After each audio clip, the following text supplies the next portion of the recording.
The one season under Bo Pelini is not only over, but his replacement is in place. Those are the reports right now.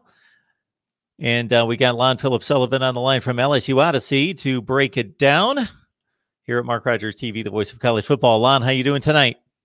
Doing good, Mark. How about you? I'm good. I appreciate you taking some time for us, because it just came down just within the last hour or two that Daronte Jones, who's been well-traveled despite only 41 years on this earth, just looked at his resume, and he's been around the NFL and college football at some major stops. He has landed the D coordinator job there for your beloved Bayou Bengals. As reported by Bruce Feldman, I will say this: the deal has not been signed yet. The contract is still there. Bruce Feldman is as close as it gets to Coach Orgeron, as everyone knows, with his book Flip the Script. But you know, from my sources inside LSU, it's, hey, you know what? We've been here twice. Like, until it's done, let's wait a little bit here. And here's the thing about Daronte Jones. Yes, well-traveled. He's got the resume, but there's going to be a lot of questioning of Coach O here. This is not a experienced defensive coordinator. He's a well-experienced defensive backs coach, and he's had a lot of great opportunities in the NFL, 5 years in the NFL. But at the same time, did he get the opportunities he deserved in the NFL to ever raise up to get a coordinator job? Would we see that on his resume if there had been more fair hiring for minority coaches such as Daronte Jones? Who's to know? I think we'll find that out very shortly. What I do know about Daronte Jones, before this hire, I barely knew much of him. But what I did know of him from seeing a few clips, especially seeing, I think it was Hard Knocks or some type of NFL documentary where he was one of the position coaches in one of his 5 years. And he just had a lot of presence, a lot of intensity, and he was a fantastic teacher. And so those are a few of the first things that came across from me. And it seemed that whenever he had premium talent on his team, he elevated that talent. For instance, Raesjon Jones at Miami, a team-high 122 tackles in 2017 and a Pro Bowl selection. And that was just his first – I mean, that was, I think, his second year as a professional coach. In his first year at Miami, they had 16 picks, the third most in the NFL. I mean, and the year before that, when he was at Wisconsin under former LSU defensive coordinator Dave Aranda, the shiny bald dome of Dave Aranda was his coach there, his DC in Wisconsin. And he was the DB's coach. And I believe they allowed 7 passing touchdowns all season with this guy as DB's coach. He took the Miami opportunity the next season, and Jim Leonard actually followed him.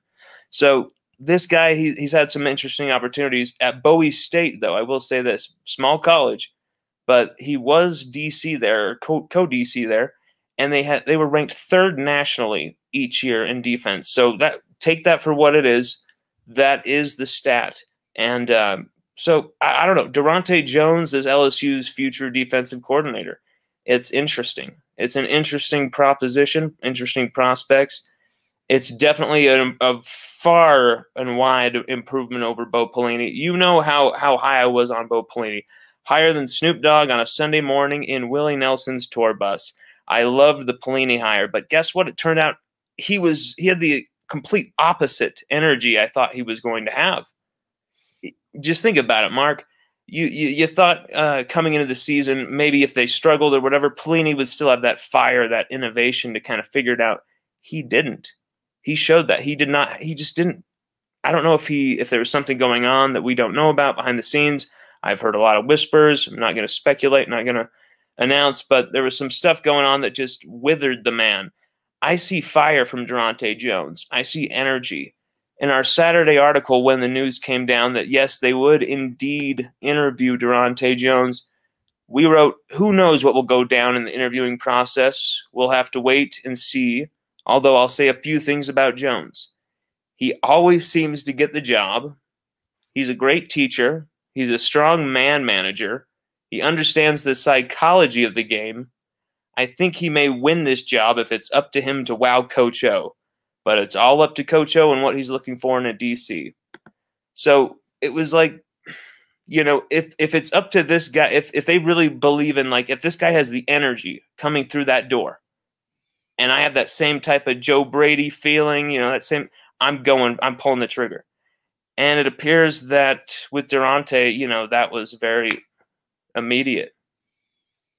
Your words proved to be prophetic from your Saturday article, Lon, because as you highlight, the resume's impressive at the coaching position, not the D coordinator position. So that's the glaring concern right there. The stops have been meaningful, both at the NFL level with the Vikings, the Bengals, and the Dolphins. You highlighted how he was able to improve those positional units.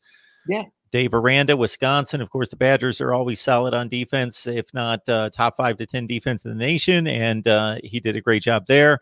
It's just you would expect a defensive coordinator to have his first stop as a D coordinator somewhere in a group of 5 or a lower power 5 position, not at the likes of LSU. Absolutely. And, you know, that's why I mentioned maybe the lack of, you know, fair minority hiring in the NFL could have impeded maybe that lack of defensive coordinator resume. I will say that, you know, he did have an impact on Louisiana high school football here for a few years. And he was mentored by Mickey Joseph, wide receivers coach here at LSU. And, you know, there was other people who broke certain aspects of this news, but the one piece of news we did break was that Mickey Joseph was the man who recommended to hire, not only to interview, but to hire him. So they, you know, Mickey Joseph was like, this man has a vision. This man is, he's just very relatable to the kids. And in fact, he's a fantastic recruiter as well. And he knows Louisiana, which was a little shocking to me. I didn't really know he had such ties. I knew about the Aranda tie, but I didn't know he had such ties to Louisiana. And once I heard that he was tight with Mickey and Vance Joseph, the Joseph brothers, Vance, who was once with the Denver Broncos, I knew this was just gold. And, you know, Coach Orgeron followed that. It seemed he really impressed them in the interview room, but it's got to be beyond that. It's got to be, this is such a talented defensive unit for 2021, Mark. This, not only the #1 defensive line in America, potentially, if used to the absolute peak of their powers, if their talents are maximized. We have the 2 best corners in America as well, Derek Stingley, Eli Ricks. And then you got safeties, Todd Harris, Mo Hampton, Jordan Tolles.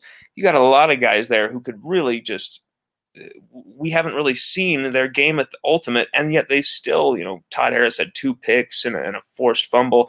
You know, they're still making plays. And then you got Sage Ryan, who could be that nickel cover corner guy this year as a freshman. So we could solve that problem right there. Then you got Jay Ward in behind. So Cordell Flott, who had a really bad 2020, but then he had an awesome 2019, probably could rebound in 2021. So you've got just fireworks all over this defensive situation here at LSU. The linebackers is where it comes into question. Bo Pelini, I feel like he just did not get to know some of these guys well enough. You got Josh White, freshman, who's just fantastic, jack of all trades guy. Philip Webb, he had some injury troubles, but it would have been great to see him in when he was fit. Antoine Sampa coming back from a knee, but then you got Devontae Lee. This guy was an absolute beast. Coach O, you know, he recruited him as a receiver, but he did say in that Louisiana high school state championship game when he was a senior, I believe, that Devontae Lee was the best defensive player on the field at the Superdome when he was recruiting him as a receiver. So he always remembered that. Lee is a fantastic linebacker specimen, and we just never saw him used when LSU really needed one. But then you got Damone Clark, who had a bad 2020, but he had a great 2019. So we could also see him rebound with Daronte Jones. Daronte Jones, is he the guy who can come in and inject the confidence into someone like Damone Clark, into someone like Cordell Flott? Can he get them to shake the past of 2020? But can he also come in and make sure that they remember what happened this last year? Not just forget it, wipe the slate clean, and move on, but remember how embarrassing that defensive performance was and make sure that it never happens again. Because Daronte Jones, if he is to be hired, is carrying the future, of LSU's program for the next 5-6 years on his back. 3 or 4 years just from the mess alone, if it becomes a mess and Orgeron's out and all just the worst case scenario you could imagine. Every Alabama hater's dream could go down. Just hypothetically imagine that. Or it could go completely the other direction. It's just, I feel like this is going to be a love it or hate it hire. It's going to be a maximum high octane or complete zero results. I think you're not going to see anything in the middle.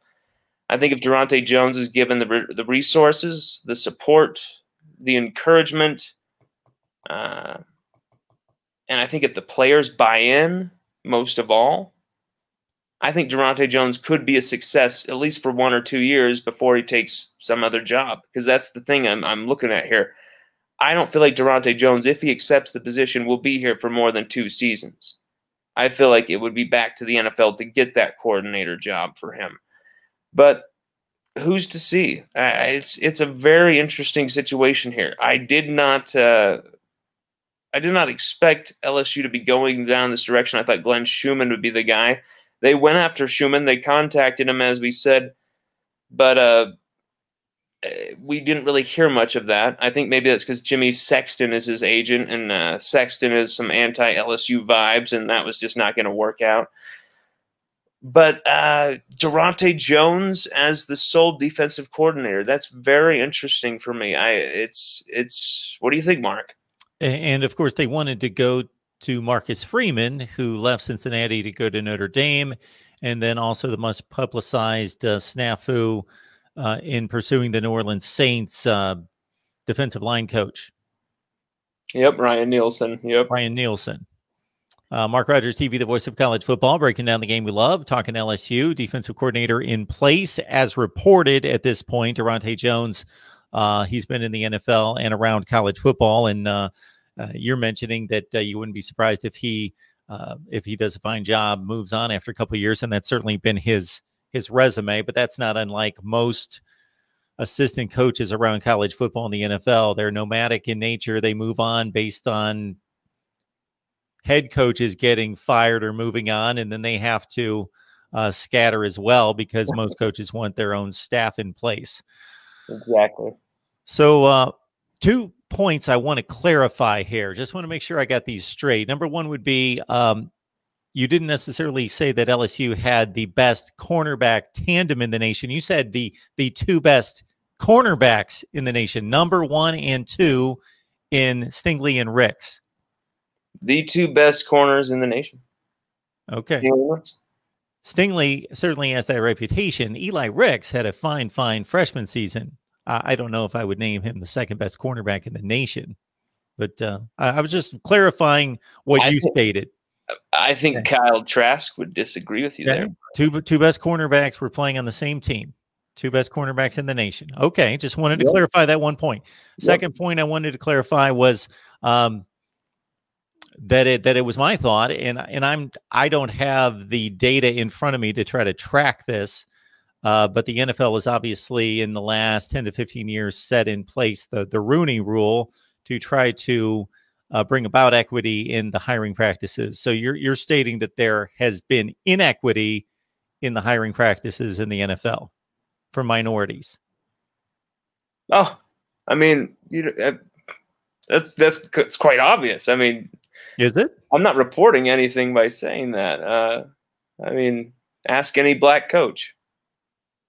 Well, I don't want to just ask black coaches. I think we should ask a cross-sectional, or at least go to the data. I'm not stating my stance one way or the other. I just know that the NFL has actually instituted a mandate to have those individuals interviewed, and in some instances, it could be questioned going the other way. So I'm not stating again. I'm just clarifying your stance that you said that the NFL has been unfair in its hiring practices over the last 10 years or even its history, actually. Oh yeah, and yeah, I bet it has gone completely the other way with interview opportunities. I bet there's extremism on both sides. There always is, but it's Roger Goodell. No matter what he institutes, it's not going to matter. I mean, giving people an interview opportunity doesn't mean that you're really going to try and give them the job. There's a lot of times that it's just for show, and it's quite obvious, and it's kind of demeaning. And we all know what I'm talking about. There's a lot of guys who know exactly what I'm talking about here. And Daronte Jones, he's been given an opportunity here by Coach O because Coach O believes in him. And there's a lot of head coaches in the NFL who didn't believe in Daronte Jones, who only believed that he was a DB's coach. We'll see. I think he is what it takes to become a great defensive coordinator at LSU. He has every tool there. He has every tool up in here for himself. He has all the experience. He has all the know-how. He's been through the fire. I think that's just the commonality with these hires. Jake Peetz as well. This is a guy, just a well-traveled guy that it's not a sexy name once you hear it. Daronte Jones either. Jake Peetz, Daronte Jones, DJ Mangus. These aren't sexy names like Joe Brady. Like these aren't sexy headline names. But they might get the job done for LSU's big-time headline superstars on the field. It's all who the players will listen to, who the players will buy into, who the players will learn from, who the players will, progress their game from. And yeah, number 2 corner in America, Eli Ricks, behind the number 1 corner in America, Derek Stingley Jr. He will progress his game under Daronte Jones, and it'll help him because Corey Raymond, he's got a lot on his plate, not only being the DB's coach, but then also being the recruiting coordinator for LSU. So Daronte Jones coming in there with some, not only safeties knowledge, but corners knowledge. This guy has a ton of knowledge with the DBs, and that's where LSU were allowing almost 10 passing yards per attempt last year. And it was completely because these quarterbacks would say, okay, there's Stingley, there's Ricks. Well, I'm not going to pass at either of those guys. So I'm just going to attack Cordell Flott and Damone Clark or whoever, linebacker or safety or nickel that is matched up with our slot guy. And we're just going to go to town. And we're just going to ignore these 2 guys on the outside. Well, now we have somebody who hopefully can be an innovator for LSU's defense and actually figure out ways around that and put the right guys in at the right plays. For instance, Cordell Flott this year, trying him out at nickel, that might not be your best idea. It actually might be your freshman Sage Ryan, the 5-star safety, who is actually a fantastic nickel cover. So that Daronte, I don't think he'd be afraid to pull that trigger. Bo Pelini, he obviously was, because we saw that all year, just a complete stubbornness, inability to rotate or mix up his guys. I think Daronte, he won't play favorites. He'll get to know his guys.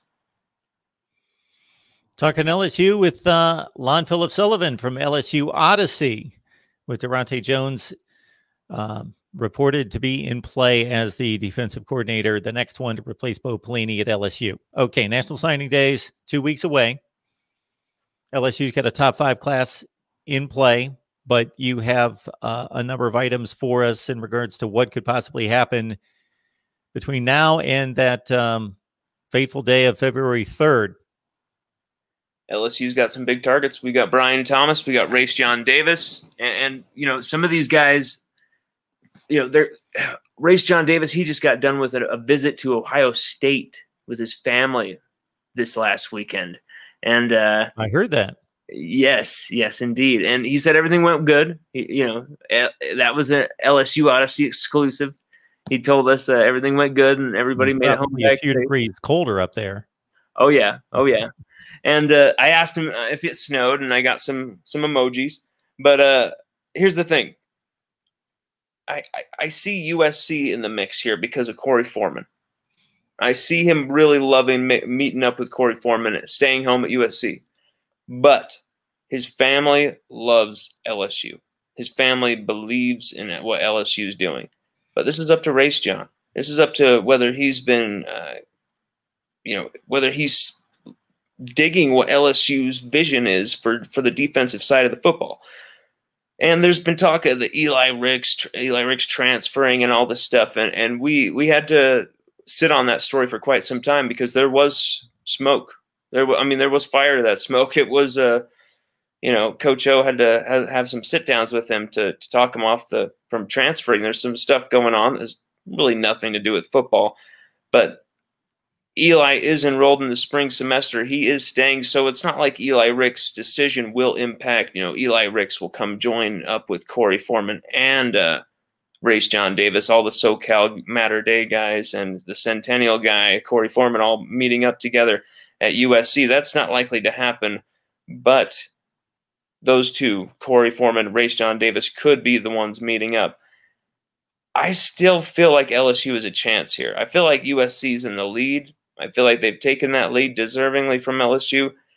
I feel like Ohio State's kind of in the mix there, but I don't feel like he would have enough help around him to really maximize his potential at Ohio State. It would be a James Laurinaitis situation where he's racking up 25 tackles a game, but it doesn't really matter because they're playing SEC, offenses, and they're just getting torched all over the field. I think Raesjon Davis on this 2021 LSU Tigers team would be a starting linebacker. It's obvious.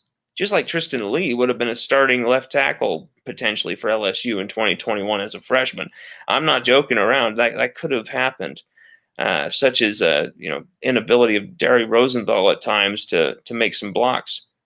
But Raesjon Davis, he has that talent and that potential. He could be a first-year freshman starter. LSU would give him that opportunity. I think LSU's still in the mix, but I'd say 60-40 USC right now. Bryan Thomas, I was saying Bryan was a Texas A&M lean about 2 months ago.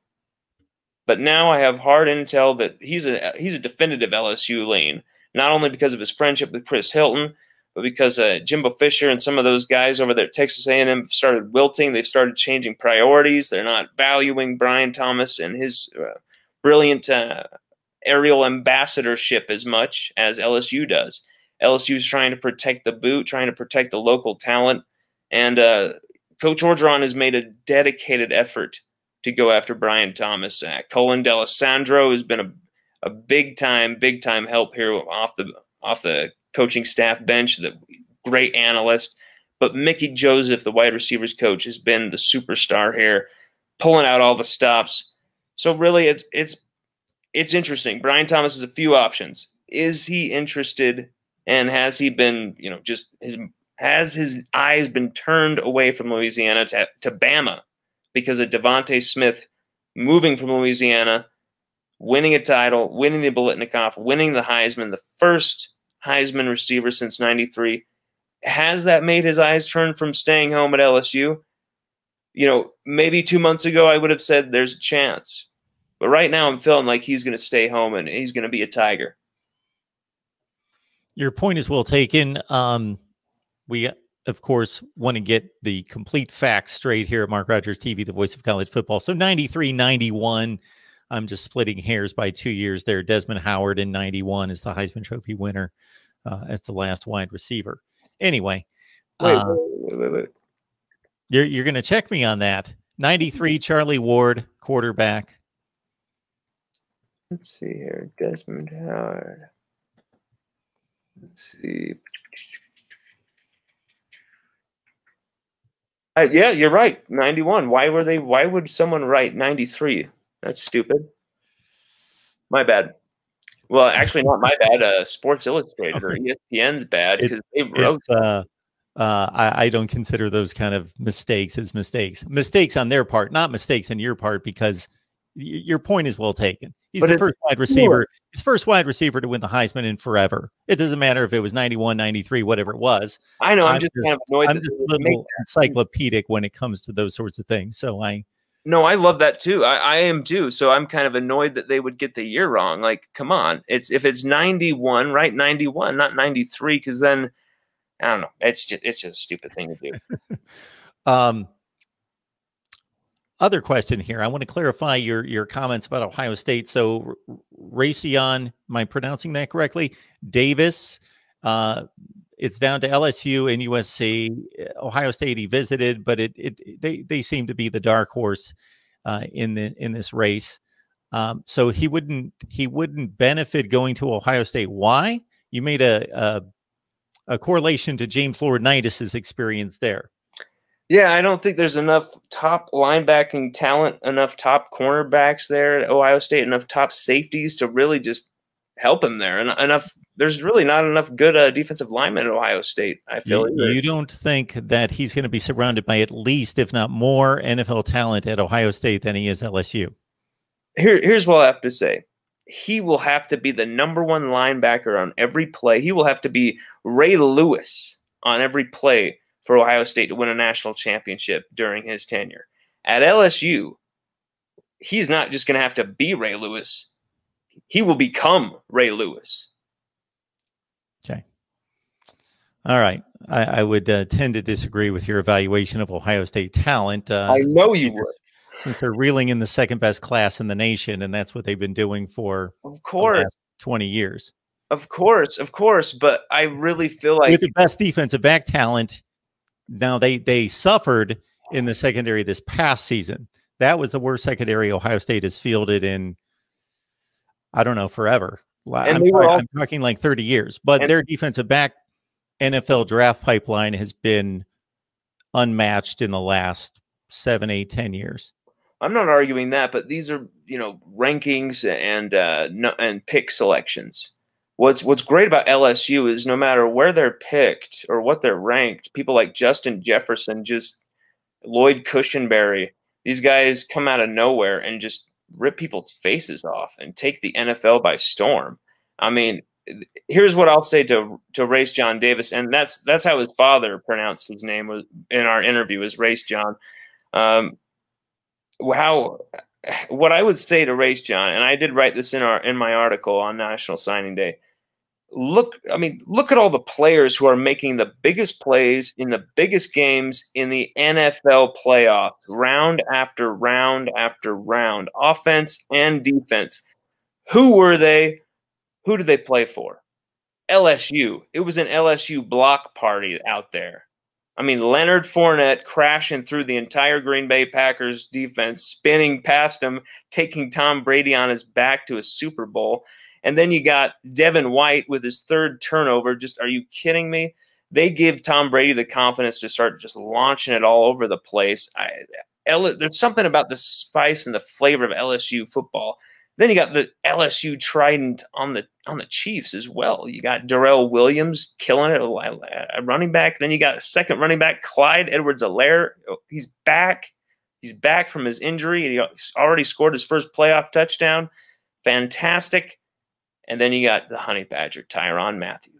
I mean, this guy, he's as good as it gets. He made Bill Polian look like a fool.